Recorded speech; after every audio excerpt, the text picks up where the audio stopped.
Hello friends, this is Swapnil Mishra from yours only Pharma Tutor. Today's video is going to be very important as I am going to share you my personal tips and tricks to crack GPAT. So watch this video till the end. I have already shared videos on most important topics for GPAT. You can check it out. The link is given in description box. So let's begin the discussion.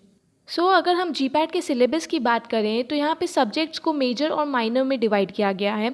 तो I will recommend you to first cover these major subjects because most of the MCQs GPAT में सिर्फ इन subject से आते हैं. तो आपके maximum questions जो हैं वो मेजर सब्जेक्ट्स में कवर अप हो जाएंगे. Next is get a good GPAT book. For my GPAT exam I use Najma Inamdar and I will recommend you the same book. Najma Inamdar GPAT के लिए अब तक की बेस्ट बुक है. इस बुक में आपको सारे प्रीवियस ईयर के जितने भी क्वेश्चन पेपर्स हैं वो सॉल्व मिल जाते हैं. साथ ही आपको सब्जेक्ट वाइज सेपरेटली एमसीक्यूज़ मिलते हैं, वो भी कंप्लीट सॉल्यूशन के साथ और प्रॉपर रीजनिंग के साथ. इस बुक में मोस्टली जितने भी एमसीक्यूज़ हैं इंपॉर्टेंट है जो कि हर साल अक्सर जीपैट में आते हैं वो आपको इजीली इस बुक में मिल जाएंगे. सो करेंटली इस बुक का 18th एडिशन लेटेस्ट है फॉर जीपैट एग्ज़ाम. आप इसे चेकआउट कर सकते हैं. So now if we talk about subject wise important topic तो फार्माकोलॉजी में आई रिकमेंड आप के.डी. त्रिपाठी सिर्फ पढ़िए और कोई बुक आपको रेफ़र करने की ज़रूरत नहीं है. बहुत सारे स्टूडेंट शानबाग रेफ़र करते हैं for easy language, but I recommend GPAT में हर साल के.डी. त्रिपाठी से ही क्वेश्चंस बनते हैं. तो आप सिर्फ इसी बुक को पढ़िए. इसमें आप सारे ड्रग्स की क्लासिफिकेशन रिवाइज़ कर लीजिए, जितने भी इंपॉर्टेंट डायग्राम्स हैं वो एक बार चेकआउट कर लीजिएगा.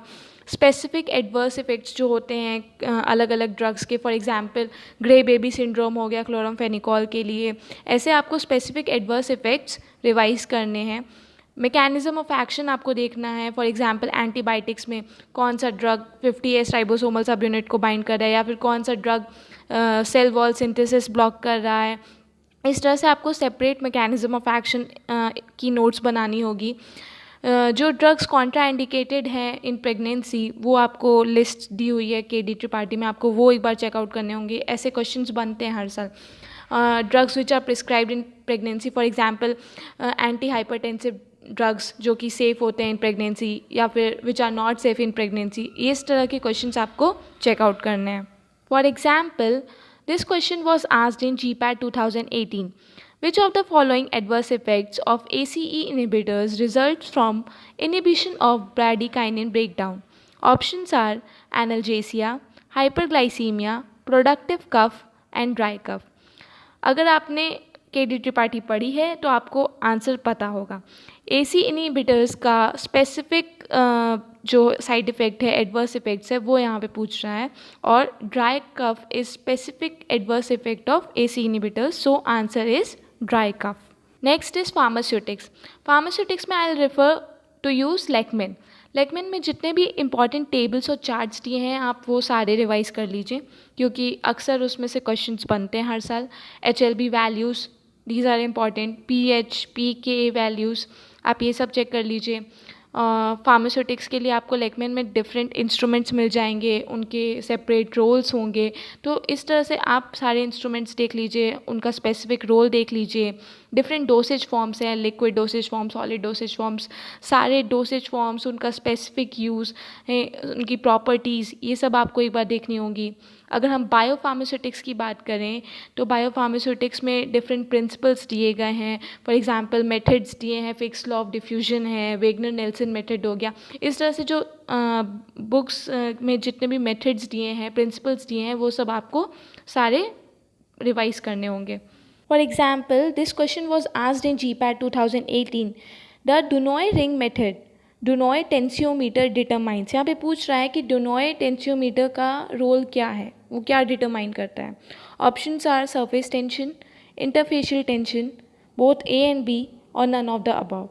सो आंसर इज़ इंटरफेशियल टेंशन. इस तरह से आपको डिफरेंट इंस्ट्रूमेंट्स, उनके मेथड्स, उनका रोल स्टडी करना है कि किस इंस्ट्रूमेंट का रोल क्या है. Next is pharmacognosy. फार्माकोग्नोसी के लिए आई रेफर C.K. कोकाटे. इस बुक में आपको सारे ड्रग्स के बायोलॉजिकल सोर्स, उनके यूजेस, उनके रोल्स, उनके टाइप्स, सब कुछ आपको डिटेल में मेंशन्ड होता है.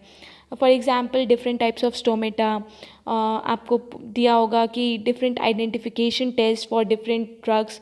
फॉर एग्ज़ाम्पल हर साल आपको आइडेंटिफिकेशन टेस्ट पूछे जाते हैं कि कौन सा रिएजेंट हम किस ड्रग के आइडेंटिफिकेशन के लिए यूज़ करेंगे। For example Wagner's reagent is specific for alkaloids. फिर पूछ लेगा कि ट्रोपिन अल्कलॉइड्स के लिए कौन सा टेस्ट है। तो इस तरह से आपको डिफरेंट आइडेंटिफिकेशन टेस्ट स्टडी करने हैं for alkaloids, glycosides, tannins, flavonoids. इस बुक में डायग्राम्स मेंशन्ड है for easy identification of plant sources. तो आप ये सारे पॉइंट्स जो हैं वो कवर कर सकते हैं with this book. For example this question was asked in GPAT 2019. Antiviral action of neem is due to options are camphorol, nalanin, nimbin और azadirachtin। अब हमें पूछ रहा है कि एंटीवायरल एक्शन ऑफ नीम जो है वो किस कॉन्स्टिट्यूएंट की वजह से रिस्पॉन्सिबल है, तो हमारा ऑप्शन होगा nimbin. Next is medicinal chemistry. Medicinal chemistry में जो इंपॉर्टेंट टॉपिक्स आपको कवर करने हैं वो है सारी ड्रग्स की क्लासिफिकेशन। रिमेंबर, फार्माकोलॉजी और मेडिसिनल केमिस्ट्री में ड्रग्स की क्लासिफिकेशन डिफरेंट बेसिस पे होती है। वहाँ पे फार्माकोलॉजिकल एक्शन पे बेस्ड होती है, जबकि यहाँ पे स्ट्रक्चर बेसिस पे होती है। तो आपको सारे ड्रग्स के स्ट्रक्चर, सिंथेसिस के जो स्टेप्स होते हैं इंपॉर्टेंट, वो सब आपको स्टडी करने हैं। सारे ड्रग्स के जो मैकेनिज़्म ऑफ एक्शन हैं, किस तरह से अपना रोल प्ले कर रहे हैं, वो सब आपको स्टडी करने हैं।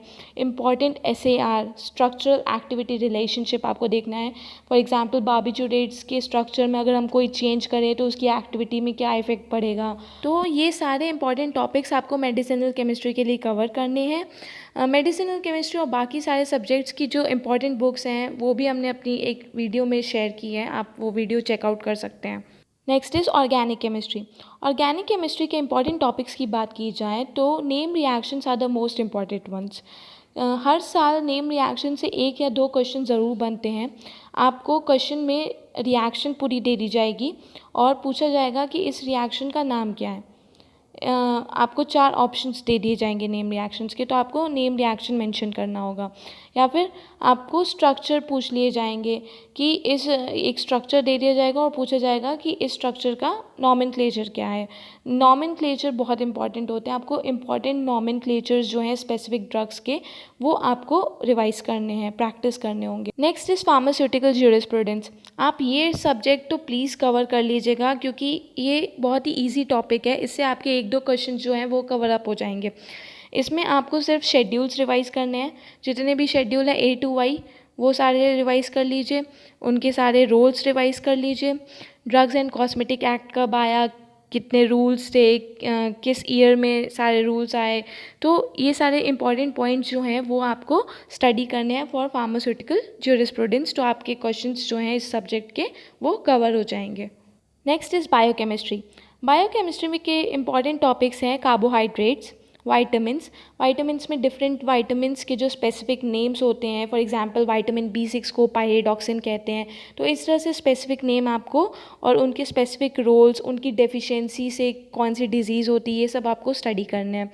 अमीनो एसिड्स में आपको एसेंशियल अमीनो एसिड्स कौन से हैं, कौन से नॉन एसेंशियल हैं, एरोमेटिक अमीनो एसिड्स कौन से हैं। तो इस तरह से आपको सेपरेटली इनको डिफरेंट टाइप्स में इनको स्टडी करना है। प्रोटीन्स कितने टाइप के हैं, प्रोटीन्स का स्ट्रक्चर कैसा होता है, एंजाइम्स, कैटलिस्ट, फिर मिकेलिस मेंटेन इक्वेशन इंपॉर्टेंट है, इससे भी आपके जो क्वेश्चन है वो बनते हैं। Now it's time for dos and don't, my personal tips and tricks to crack GPAT।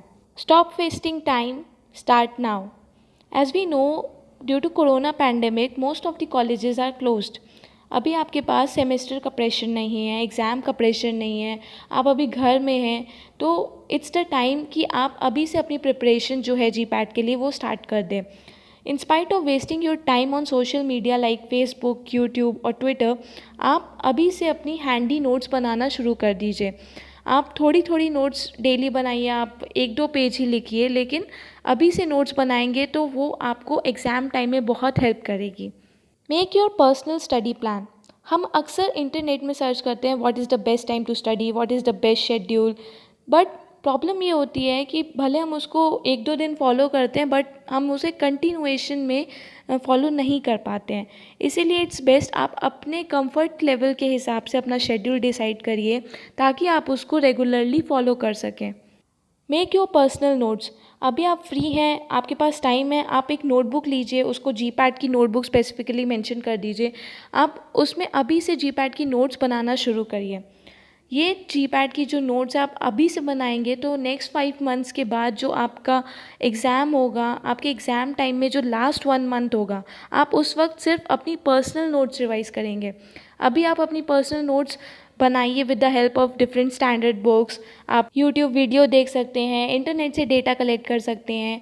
तो it's the time to make your personal notes, क्योंकि लास्ट 1 मंथ में या फिर लास्ट 1 वीक में आपके पास इतना टाइम नहीं होगा कि आप यूट्यूब वीडियो से डेटा कलेक्ट करो या फिर आप कोई बुक पूरी कम्प्लीटली पढ़ो।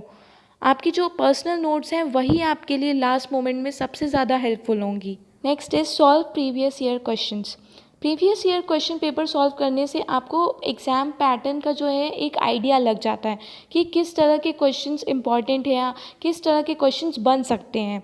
साथ ही बहुत ऐसे चांसेस होते हैं कि जो लास्ट ईयर के क्वेश्चंस हैं उनमें से कुछ क्वेश्चंस हर साल रिपीट हो जाते हैं, तो these are very helpful. Try to take daily quiz and mock test.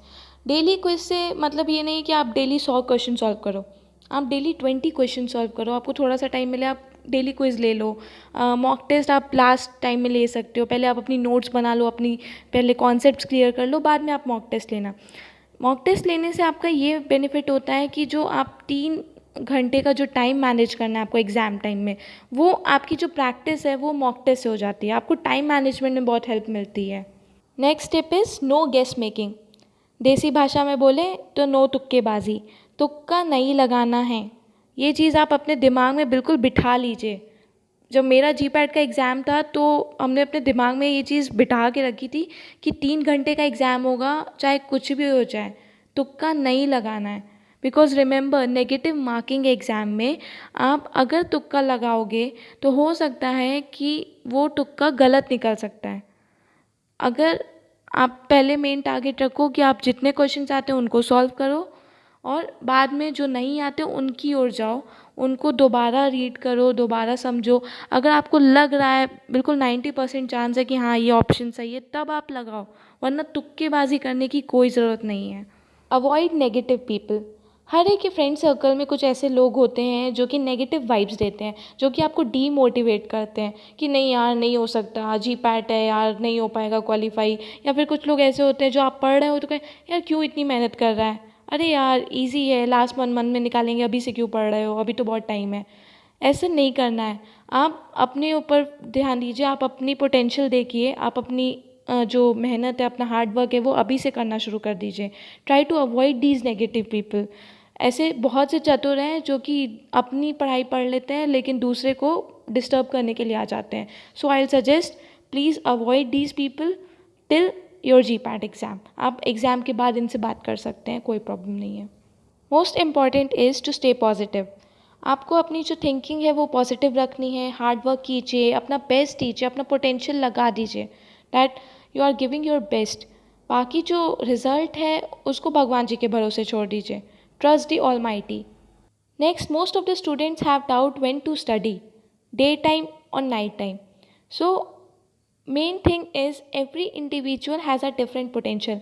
हर इंसान का अपना पोटेंशियल है, कोई सुबह जल्दी उठ के पढ़ सकता है या फिर कोई रात में देर तक पढ़ सकता है। So it depends on you, आपका पोटेंशियल क्या है, आपके लिए कंफर्टेबल क्या है। आपको जो टाइम बेटर लगे, चाहे दिन में सही लगे, चाहे सुबह सही लगे, चाहे रात में सही लगे, आपका जो कंफर्ट जोन है आप वो देखिए, उस हिसाब से आप अपना खुद का शेड्यूल जो है वो प्लान करिए, अपनी पर्सनल नोट्स बनाइए, अपनी स्टडी करिए and give your best. And remember, take small steps to success every day. हर सक्सेस स्टोरी के पीछे एक बिगनिंग होती है। हर बिगनर जो है वो ज़ीरो से स्टार्ट करता है। आपको डेली स्मॉल स्टेप्स लेने होंगे ताकि आप फाइनली अपने जो गोल है, अपने टारगेट को वो अचीव कर सकें। Last step is hard work plus smart work is the key to success. Remember, इस कॉम्पिटिटिव वर्ल्ड में आपको स्मार्ट वर्क करना होगा to achieve success, but there is no shortcut to hard work. इसलिए आपको हार्ड वर्क तो करना ही होगा। आप अपना बेस्ट दीजिए, अपना हार्ड वर्क करिए, अपना पोटेंशियल दीजिए, लेकिन स्मार्टली। आपको किस एरिया में अपना वर्क करना है, आपको वो डिसाइड करना होगा।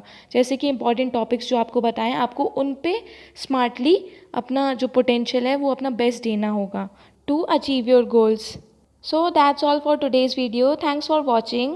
If you like this video, please hit the like button, subscribe to my channel and share this video with your friends. Don't forget to press the bell icon to never miss an update from Pharma Tutor.